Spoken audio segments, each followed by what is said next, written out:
Southside here. Just want to make a few quick points. I might ramble a little bit, but oh well. It's about the arrest Saturday night and how I feel that it's partially and due to race relations within the SAPD. Uh, for one, there was a well, we're both white males, first of all. People mistake me for being Hispanic because the Indian from my mom. Uh, so you have a white male and what appears to be a Hispanic male walking around with rifles. We both get put on the ground, but within 2 minutes of me being placed to my knees and handcuffed, I'm officially arrested and placed in the back of the squad car. Jack, to my knowledge, was officially arrested too because the officer said place him under arrest, but the officers chose to stand him outside for about 15 minutes and conversate with him. I'm sure that conversation will come out later. I wasn't privy to it at the time. While I sat in the back of a police car. Another matter that I feel is race relations is, well, I've been patrolling the south side and went a few other places as well in the San Antonio area, and the media covered none of it.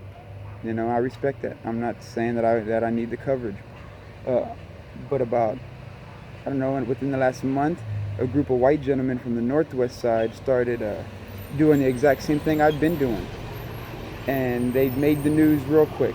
Got a camera to follow them out there, so okay, I respect that. They wear masks, they walk around, so I decided to do the same thing Saturday night. So now they have what appears to be a Hispanic male covered in tattoos, wearing a mask over his face, patrolling the east side with an assault rifle. The exact same thing they're doing on the northwest side, and the exact same thing I've been doing on the south side for 3 or 4 months already. But the way they reacted to me and Jack, but I feel like, me specifically, was because of the color of my skin. And also on top of that, the media portrayed me and Jack to be criminals.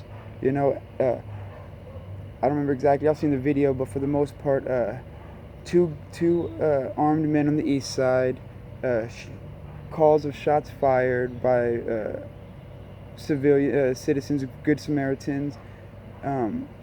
One man cooperated, one man taken into custody and arrested for failure to ID, which isn't a crime. So they're fearing, they're enticing fear in the people by making them believe if they don't ID that they'll be arrested, and then at the end say, and they were Second Amendment protesters or something along those lines. So now, according to the media, you have a crazy Hispanic criminal that's pro Second Amendment. So in my eyes, that's how they criminalize Second Amendment activists. They'll find something and turn it against you. What was I a criminal at the time? No.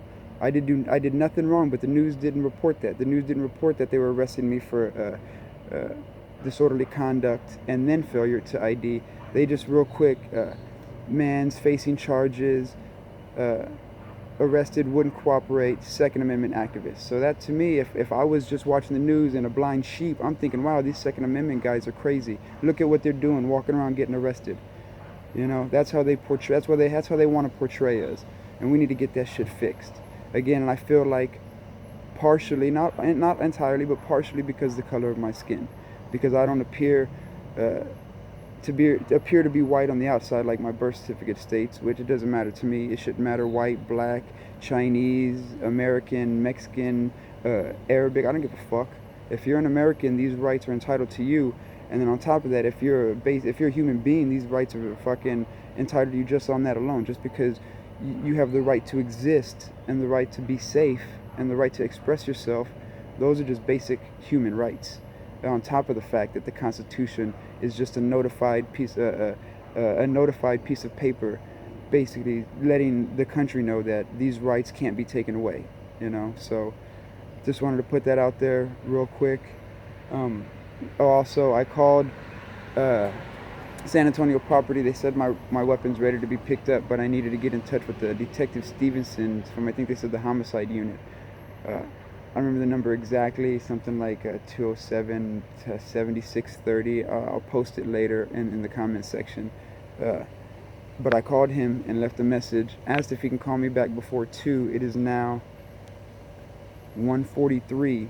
I got to be to bed. I got to be asleep in the next 15 minutes so I could at least catch a good 6 hours of sleep before work.